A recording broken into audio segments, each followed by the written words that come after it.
Kita buka dengan baca basmalah. Bismillahirrahmanirrahim. Assalamualaikum warahmatullahi wabarakatuh.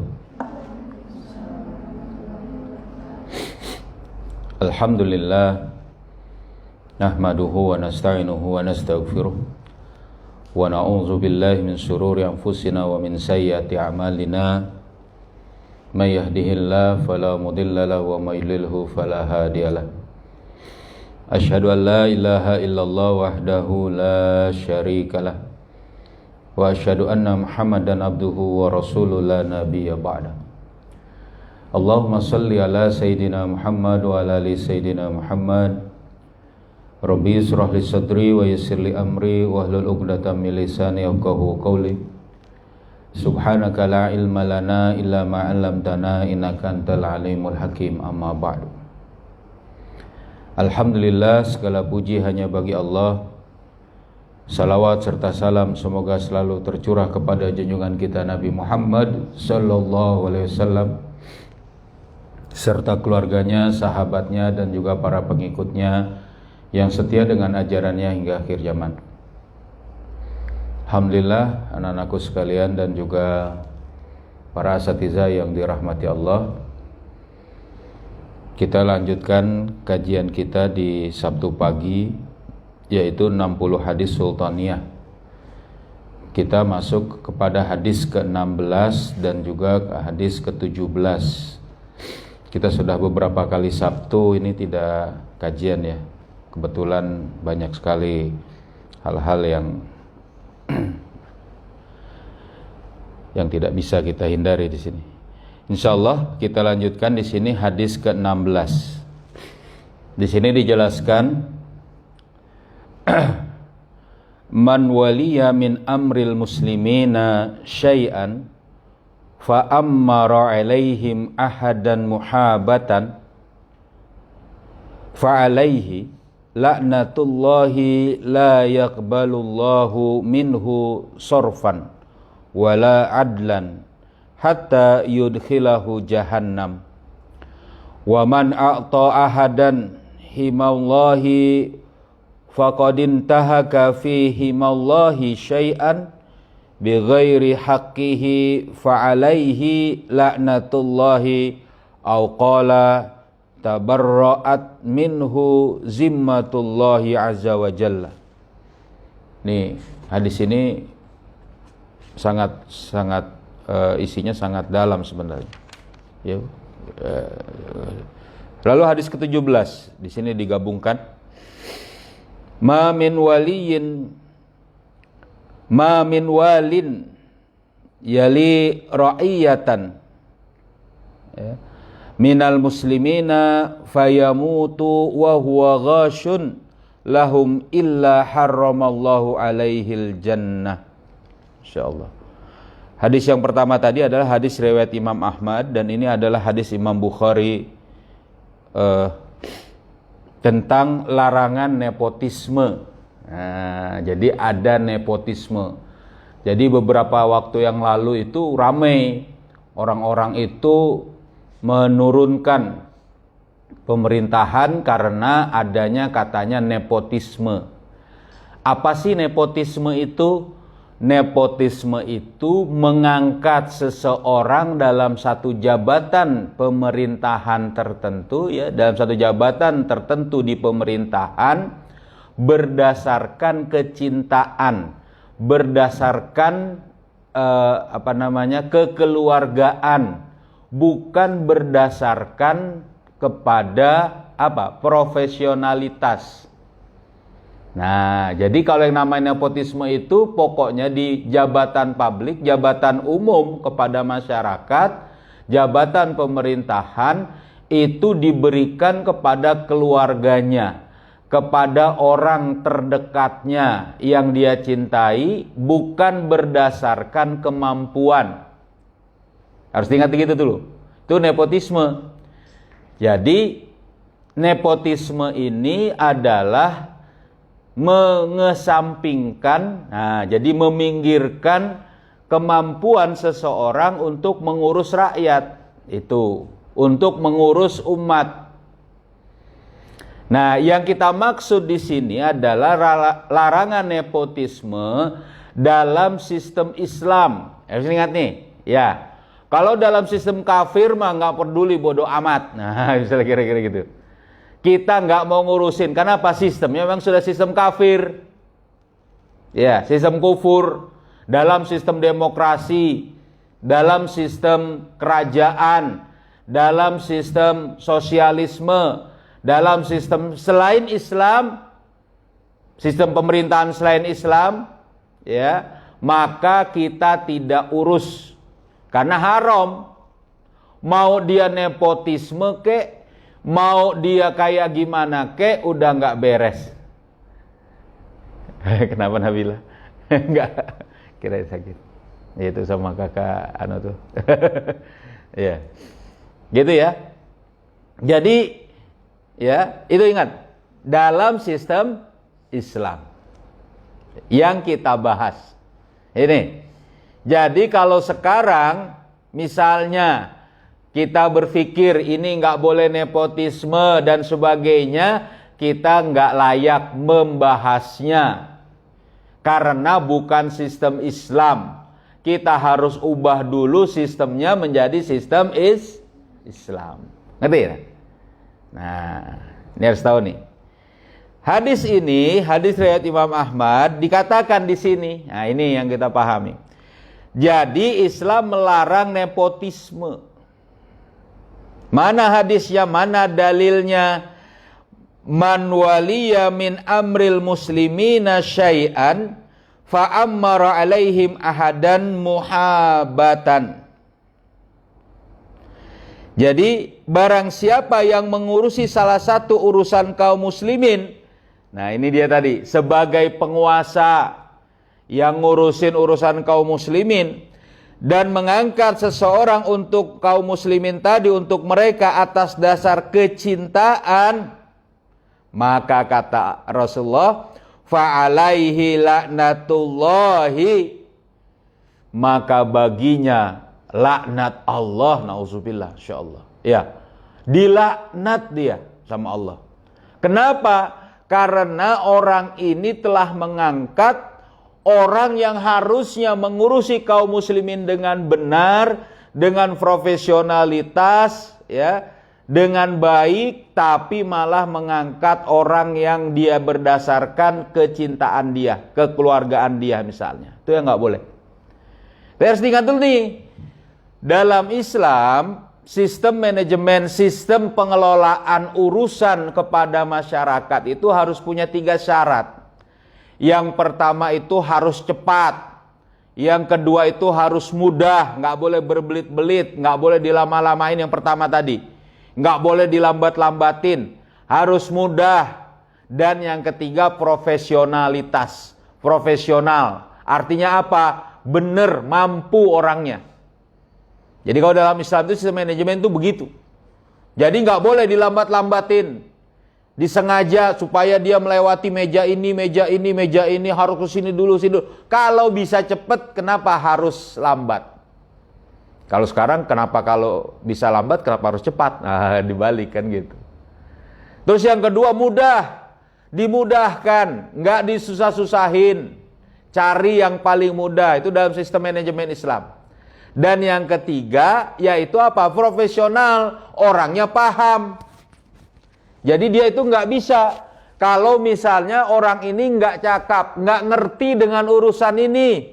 Misalnya ngurus tentang masalah perairan, ngurus masalah tentang misalnya energi, ngurus masalah umat ini misalnya tentang transportasi. Ya ini permasalahan umat nih ya. Ngurus masalah tentang pangan, makanan umat ya, apa namanya, ketahanan pangan. Semuanya diurus sama dia. Atau semuanya diurus oleh orang-orang tertentu. Syaratnya dia ngerti, paham. Nah, kalau dikesampingkan ini cuma berdasarkan kekeluargaan, maka kata Allah tadi, kata Rasulullah, fala'natullah, laknatullahi la yakbalullahu minhu sorfan wala adlan. Tidak diterima dari orang ini kewajiban pengelolaan yang dia lakukan dan bahkan keadilan yang dia kerjakan. Hatta yudkhilahu jahannam, sehingga dia dimasukkan ke dalam neraka jahannam. Kalau diterjemahkan maksudnya sorfan wala adlan ini adalah perbuatan wajibnya dan tidak diterima juga amal perbuatan nafilahnya. Coba bayangkan, nggak diterima, dia ngurusin tapi nggak profesional pun diangkat berdasarkan bukan tadi yang seharusnya, maka dia di sini nggak diterima tadi. Bahkan dijelaskan di sini sampai dia masuk ke dalam neraka jahanam. Maksudnya itu dia nauzubillah berdosa besar. Waman a'ta, begitu juga dikatakan. Dan barang siapa yang memberikan ya kepada seseorang ahadan himallahi, batasan Allah. Jadi dia diberi tanggung jawab untuk menjaga agar umat tidak melanggar syariat. Lalu ia merusak pagar atau batasan Allah tanpa hak, tapi dia malah berkhianat. Faqad intahaka fihi mallahi syai'an bighairi haqqin, tanpa hak, maka fa'alaihi laknatullah, maka baginya juga ada laknat Allah. Masya Allah. Au qala tabarra'at minhu, atau dikatakan Allah ya terlepas jaminan perlindungan Allah Ta'ala daripadanya. Jadi Allah nggak menjamin baginya untuk masuk surga. Ini kalau orang mendapat jabatan, mengangkat orang lain untuk menjabat tertentu bukan berdasarkan profesionalitas dalam sistem Islam, dalam sistem khilafah. Kalau dalam sistem yang lain apa? Bodoh amat. Terserah. Karena apa? Karena sistemnya udah nggak benar. Sistemnya itu yang harus dirubah. Ini yang paling utama. Jadi kalaupun mereka profesionalitas, mereka bakal merusak umat. Kenapa? Karena memang mereka nggak akan pernah melayani umat. Jadi kalau sistem kufur itu nggak akan pernah mau bisa melayani umat. Mau orang yang profesional kayak gimana pun, pasti kagak bener. Nah, lalu hadis ke-17 di sini. Ma min walin, siapa saja orang yang seorang wali yang diserahi urusan kaum muslimin, ya, yali ra'iyatan minal muslimin, yang dia mengurus urusan kaum muslimin, diangkat jadi gubernur, diangkat jadi bupati. Kalau dalam Islam, gubernur, bupati itu diangkat oleh khalifah atau orang yang diperintahkan oleh khalifah, misalnya muawin tafwid, wakil khalifah. Loh kok diangkat? Bisa saja kan nanti khalifah mengangkat misalnya saudaranya sendiri tadi, ya kan, keluarganya sendiri, bisa. Tapi tidak boleh berdasarkan persaudaraan itu, berdasarkan memang kemampuan. Nih contoh orang yang banyak salah paham, misalnya pada saat masa Utsman bin Affan. Utsman bin Affan radhiyallahu anhu itu pada saat dia berkuasa, para sahabat yang bagus-bagus juga banyak yang sudah tersebar. Lalu juga banyak yang sudah meninggal, yang syahid banyak. Yang tersisa memang keluarganya. Dan keluarganya ini memang bukan berdasarkan keluarganya, tapi memang kemampuannya. Walaupun ada juga yang nggak disukai. Ya kalau suka tidak suka susah. Sama orang maksudnya. Dia angkat keluarga-keluarganya. Ya enggak apa-apa, bukan karena keluarganya. Paham tak? Tapi karena apa? Karena profesionalitas dan memang mampu. Banyak sekali keluarga Utsman bin Affan karena dia keluarga kaya. Dahulu banyak bisa baca tulis, banyak bisa istilahnya mengecap pendidikan lah. Ngerti tentang ngurus itu diketahui. Bagus. Ya kan? Bahkan Utsman bin Affan lah yang mengatur sistem, banyak sekali administrasi tentang sistem khilafah itu ditata lagi. Setelah dimulai dari masa Umar bin Khattab. Nah jadi apa? bukan berdasarkan nepotisme. Jangan, ya. Jadi nggak boleh tuh mengatakan misalnya pada masa Utsman bin Affan begitu. Begitu juga apalagi pada masa Rasulullah. Rasulullah mengangkat siapa? Menantunya Utsman bin Affan sendiri, Ali bin Abi Thalib, ya, mengangkat siapa namanya? Abu Bakar, mengangkat Umar bin Khattab. Kalau gitu nepotisme semua, bukan itu. Karena memang mereka adalah sahabat utama dan sangat mampu, cakap, profesional gitu loh. Coba, Ali bin Abi Thalib diangkat menjadi panglima, gitu. Panglima perang, karena memang hebat, badannya besar, kuat, diceritakan. Walaupun ayah juga pernah tahu tuh, pernah dikasih tahu ini gambarnya, walaupun itu ngarang-ngarang, tapi lucu juga. Woi, gede, ganteng. Wow, itu katanya ini Ali bin Abi Thalib katanya. Saya bilang, aduh, ini orang ngarang-ngarang. Tapi ayah pikir, ya bisa jadi, karena dia panglima perang. Yang kalau dalam satu cerita, ya berat pedangnya saja itu sekitar 60 kilo. Coba lihat, bayangkan. Kamu beratnya berapa? Ada 60 kilo. 60 kilo dipegang dengan satu tangan. Makanya pada saat dia berperang, itu pedang digeser, diseret, seret. Dia berjalan dengan kudanya. Dia tebas unta dan musuh tadi itu dari bawah ke atas, terbelah unta dan orangnya. Coba bayangkan.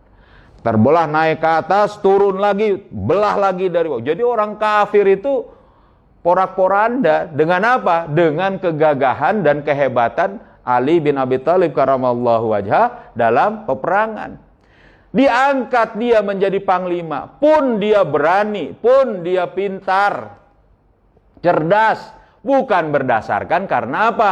Menantunya Rasulullah SAW. Paham sih? Nah, ini harus kita tahu ini.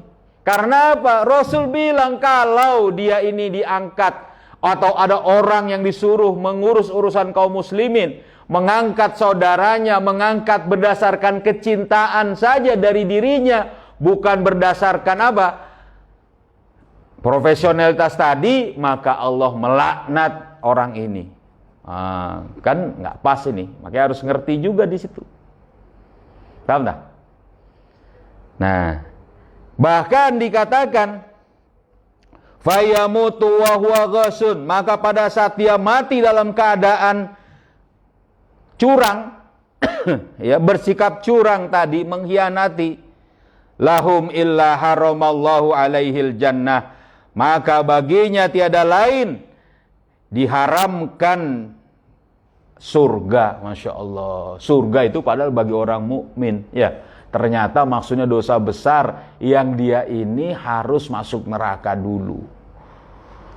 Nah, jadi penjelasannya di sini, larangan yang tegas terhadap larangan yang tegas terhadap sikap nepotisme atau pilih kasih, ya, dalam pengangkatan pejabat pemerintah ditunjukkan hadis tersebut dengan ungkapan bahwa perbuatan seperti itu berujung pada laknat Allah Subhanahu wa taala dan menyebabkan seseorang masuk neraka. Nauzubil. Ya. Nah, jadi nggak boleh. Lah terus kalau misalnya bukan urusan negara dan urusan publik gimana? Ya berarti dia tidak keren, tidak profesional. Misalnya, ya boleh saja kalau yang lain punya perusahaan. Saya mah pengen keluarga saya saja yang jadi ini. Ya silakan, tapi ajari. Jangan sampai perusahaan tadi bangkrut gara-gara tadi berdasarkan cuma sebatas tadi kekeluargaan. Makanya keluarganya diajarin gitu. Ya, biar pinter dan sebagainya. Jadi ini adalah dalam sikap pejabat pemerintahan. Lalu yang kedua, memberikan jabatan kepada seorang yang kurang kompeten, yang kurang kemampuannya, hanya karena alasan suka atau karena ada hubungan keluarga, merupakan salah satu bentuk pengkhianatan kepada umat. Kenapa? Karena hal itu berarti umat diurus bukan oleh orang yang terbaik di antara mereka. Masya Allah. ya kan, diurus oleh orang yang cuma berdasarkan saudaraannya saja. Padahal saudaraan ini gimana? Nggak beres. Kan ada tuh ya? Kita kenal nih misalnya saudara kita. Kita tahu dari kecil misalnya kan. Kita tahu dari masih kecil. Orang ini masih kecilnya suka gini. Teecrek misalnya. Misalnya nggak beres misalnya. Kan gitu. Nggak. Kita tahulah saudara kita. Tapi karena kita berpikir ini saudara. Sudah dia aja lah. Biar nggak kemana-mana. Biar dia juga senang. Bukan itu. Masalahnya ini ngurus urusan umat. Ya. Tanggung jawab di situ. Jadi bukan yang terbaik. Selain itu, perbuatan tersebut juga merupakan sebuah pengkhianatan kepada agama ini karena melanggar larangan Allah Subhanahu wa taala dan Rasul-Nya. Gitu. Jadi hati-hati nih. Jadi kalau nanti kalian misalnya dalam daulah khilafah menjadi, misalnya kalau perempuan misalnya menteri urusan apa misalnya, ya banyak misalnya ya, ada misalnya juga jadi surtoh, kalau di hisbah perempuan ada juga tuh, ya dalam misalnya apa ya pengurus-pengurusan urusan yang berkaitan dengan masyarakat yang umum yang bukan penguasa di situ bisa jadi.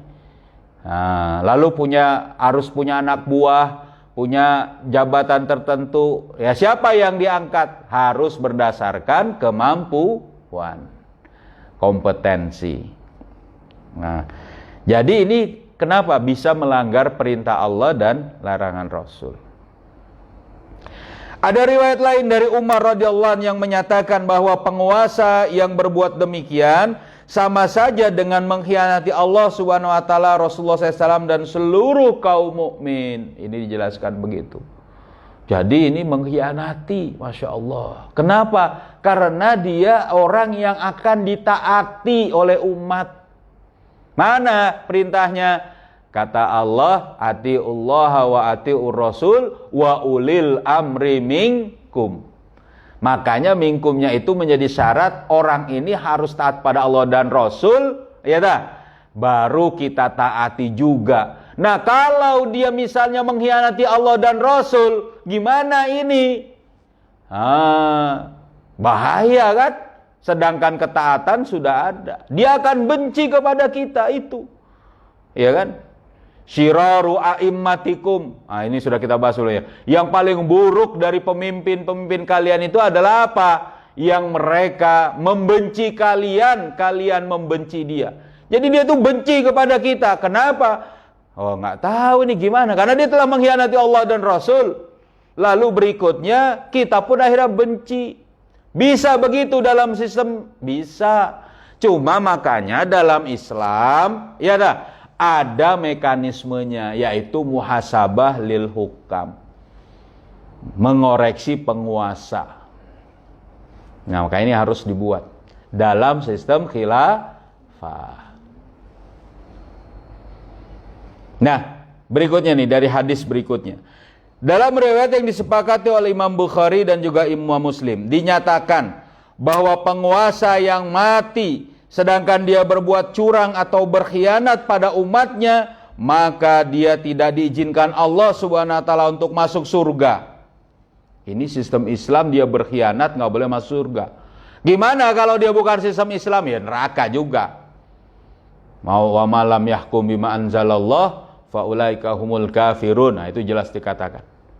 Siapa yang dia berhukum dengan hukum yang turunkan oleh Allah, mereka orang kafir. Gimana tuh? Paham ya? Kalau mereka curang, gimana? Diharamkan masuk surga. Tidak diizinkan masuk surga oleh Allah. Oleh karena itu telah nyata bahwa bahwa berbuat curang adalah salah. Satu dosa besar, khususnya bagi mereka yang mendapatkan amanah untuk mengelola urusan umat dan mengangkat seorang dalam urusan pemerintahan semata-mata atas dasar rasa suka dan kedekatan keluarga merupakan salah satu bentuk kecurangan dan pengkhianatan tersebut. Paham ya? Nah, terus gimana kalau kita sekarang ya tetap tidak boleh curang. Ya. Haram. Ya. Misalnya dalam urusan-urusan kita di dunia ini juga nggak boleh, ya tadi, laisa minna man ghasyana laisa minna. Siapa yang curang kepada kami, kepada umat Islam, bukan golongan kami. Maksudnya apa itu? Dosa besar. Nah, paham di sini? Jadi dalam sistem yang kemudian ada yang tidak berdasarkan misalnya kitabullah dan sunnah, sistem ini sudah rusak dari pangkalnya, paham? Jadi kalau misalnya seorang menanam pohon, waktu itu menanam pohon ya, menanam pohon cabe, keluarnya apa nanti tumbuhnya? Cabe ya. Tapi menanam pohon misalnya pohon tomat, bisa nggak keluar cabe walaupun nanti sama-sama merah? Kita bilang ini harus jadi cabe karena nanti juga merah. Bisa nggak? Nggak bisa. Nah, jadi juga dari pangkalnya itu harus benar. Makanya sistem yang ada harus dikembalikan dulu dengan sistem Islam. Nanti berikutnya diatur lagi dengan urusan sesuai dengan Islam. Paham? Saya. Ada pertanyaan? Kin, Satiza dan Nana? Ada? Nggak apa-apa? Nggak ada? Ya. Kalau nggak ada nggak apa-apa. Beres ya? Insyaallah. Ini mungkin Sabtu, ya nanti mungkin kita lanjutin lagi setelah Idul Fitri ya. Mudah-mudahan nanti kitabnya sudah bisa disediakan. Ya. Udah pulang ya? Iya, udah pulang ya. Nggak apa-apa, masih ada ujian ya hari ini ya. Ya, masih ada ujian. Mudah-mudahan bisa dipahami dari kajian kita pagi hari ini, dan mudah-mudahan ini menjadi ilmu yang bermanfaat buat kita semua. Ya, mari kita tutup dengan membaca surat Al-Asr. Ya, sama-sama. Bismillahirrahmanirrahim. Wal asri innal insana lafi khusrin illal ladzina amanu wa amilus solihati wa tawasau bil haqqi wa tawasau bis sabr. Subhanakallahumma wa bihamdika asyhadu an la ilaha illa anta astaghfiruka wa atubu ilaik. Assalamualaikum warahmatullahi wabarakatuh.